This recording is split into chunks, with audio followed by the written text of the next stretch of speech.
It started so young. Yeah,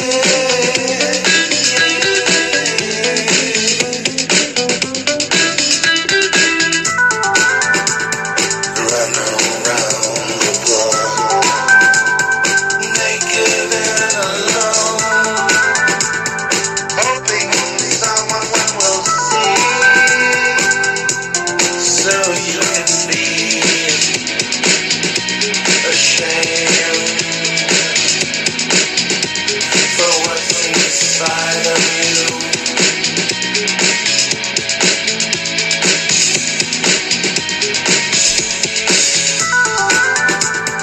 It's the way it came now, naked and alone and confused, wills of fun inside.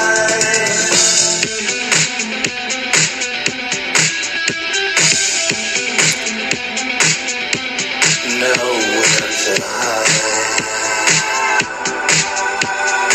Looks like the hide dictates the steps, hoping for you to come out and play.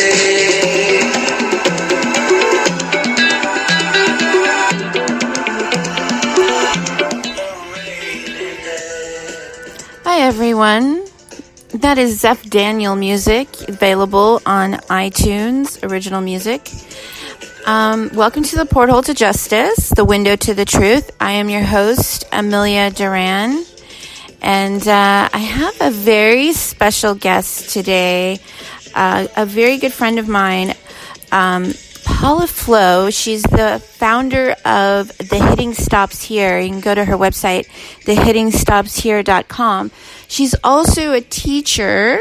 I think she's 27 years teaching children, and an activist. So I'm going to go ahead and give her a call and have her give us her spiel, and then I'll ask her some questions. So welcome everybody that's tuning in.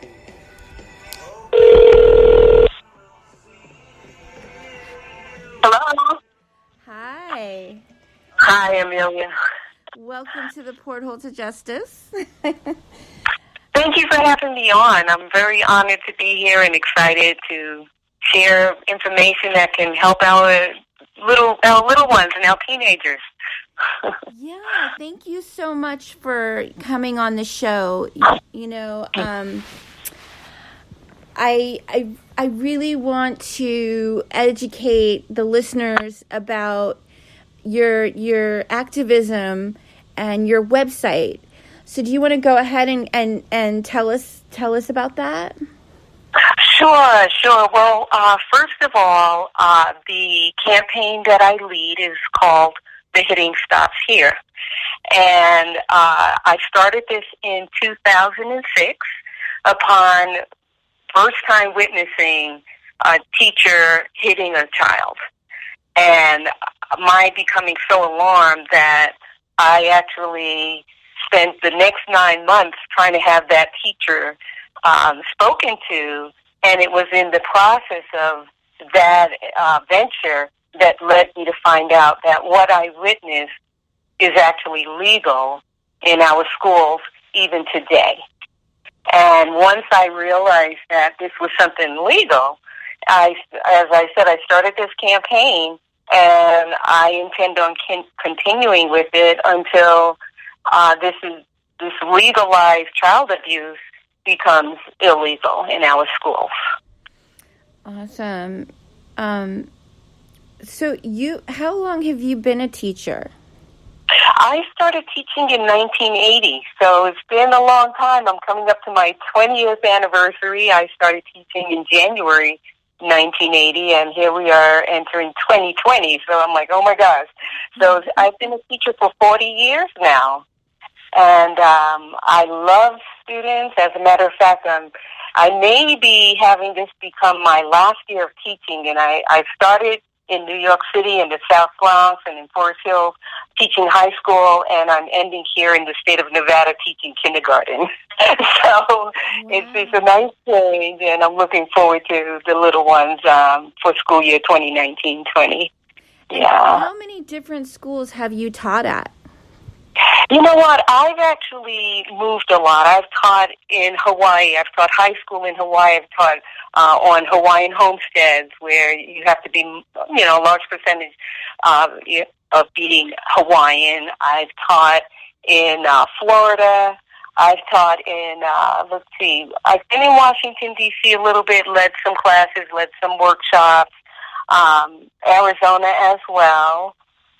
California, Los Angeles, as well as Culver City, and I would say at least 6 states I've taught over these 40 years. So you have you have a huge body of information on this content involving the children and abuse in the schools. Yes. Do you want to talk about that a little bit? Oh, yes, absolutely. I want to first mention Jordan Ryak. I'm not sure if you ever spoke with him. I'm sure you've heard his name. He was actually one of the biggest child protective advocates that is known in the USA. And fortunately, I had already learned about this. I was living in California less than an hour away, and I met Jordan Ryak. And he has a website, and unfortunately, Mr. Ryak passed away about 2 years ago in April, but I would like to share his website as well as mine. His is nospank.com, and it's actually linked to my website, which is thehittingstopshere.com. And Jordan actually helped get my website going. He initiated helping me get started. I'm actually one of the board members even to this day of Project No Spank, and my name's listed with all of the board members if you go to his website. And he and I became very good friends, and what he used to say, partners in crime against USA pupil beatings. Yeah. Nice. How you've been to so many you've been to so many states. How prevalent would you say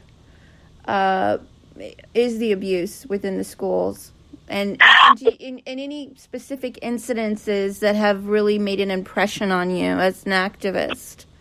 Oh, yeah, that's a really good question. For one thing, the last I checked, and I'm so sorry I don't have those statistics in front of myself now, but I will seek them out and see if I could post them on your page on Facebook. But the last I heard was that every 4 minutes, let me back up, every 20 seconds during any given school year, a child is struck by an American educator. Every 4 minutes to the point of their needing medical attention. So that can give you an idea of how frequently this occurs. Now, a lot of people may say that, well, those kids are bad, or that's in the South, and that's what they're used to, and so forth. But there is far too much scientific evidence against the use of pain-based behavior management. The euphemism spanking really is unhelpful to this cause, because spank, being a euphemism, is associated with Spanky and the Little Rascals. It's kind of like a cute little soft word to describe a very lifelong, in many cases, damaging experience, be it one time or multiple times. And so I use the term pain-based behavior management. I use the term buttock striking. I use the term, I actually just have, those are the two main ones that I actually use to describe this way of so-called training a child. And statistics have already shown, even regarding the number of inmates in federal penitentiary, the number of inmates who have been beaten is far higher than those who have not been beaten. And so there's a lot of mix-up in what people believe. Oh, you have to beat them because if you don't, they're going to end up in jail. This is not true, and if anything, it assists in that possibility. And so in these states where it's allowed, you have the people who believe in beating kids. And there's zero substantiated evidence that their belief is productive in the lives of these children. And so children tend to, they act the way they're treated, Exactly. Yeah, and hence the bullying. There's a heavy police presence now in the schools. Yes. And, Amelia, you and I are very, very conscious of what's going on in our world, and that police presence in our schools is totally unnecessary. What is necessary is teaching our young through kindness and through respect. And the police presence aggravates and stimulates the whole concept of committing a crime. I'm totally against it. We are in a society that is, in my opinion, kind of like on a runaway train, if I may. The more out of control we become here in the U.S., the more it seems like we need police force, or at least that is the impression that those in power would have us want to believe. So you have schools that are among our top 10 schools and states in this country are schools and states where pupil beatings have been banned. So if having our country become a safer place by beating kids into behaving themselves, then, all of these schools should be corrected by now because it happens frequently, it's aggressive. Their children have died. I know of a 12-year-old girl when I first started campaigning. A 12-year-old girl died from being beaten. Her spleen ruptured. There's another young boy. This was actually in a country overseas who died because the teacher beat him over his head. And what happens by having corporal punishment allowed, it opens up the door to all, whatever form, whatever force, whatever number of times a teacher may strike a child. There are zero parameters here in the U.S. and abroad. And the majority of the nations that are outside of the Eastern Hemisphere, where this is still allowed, the majority of them have a sense of righteousness in doing so because they claim to be following the U.S. Now, most of these nations where this is allowed and where they are claiming this are low-income or third-world nations, and so we're allowing this to happen in the U.S., which stimulates it happening in more than 23 third-world nations, where you can almost pay people there to hurt or to kill or to do all sorts of things. And it's given under the guise of, hey, this is how we're going to help our children. And it's a big lie. The most wealthy schools in the USA and across the board are schools where children are treated and trained with gentleness, kindness, and respect. That's just a fact. Yeah. You're, as a teacher, you're also what's called a mandated reporter. Yes. Yeah. And go ahead. No, I was going to say, and that's pretty sad because I can stand there now. I witnessed a teacher hitting a child in Georgia, which spurred the campaign that I'm leading now.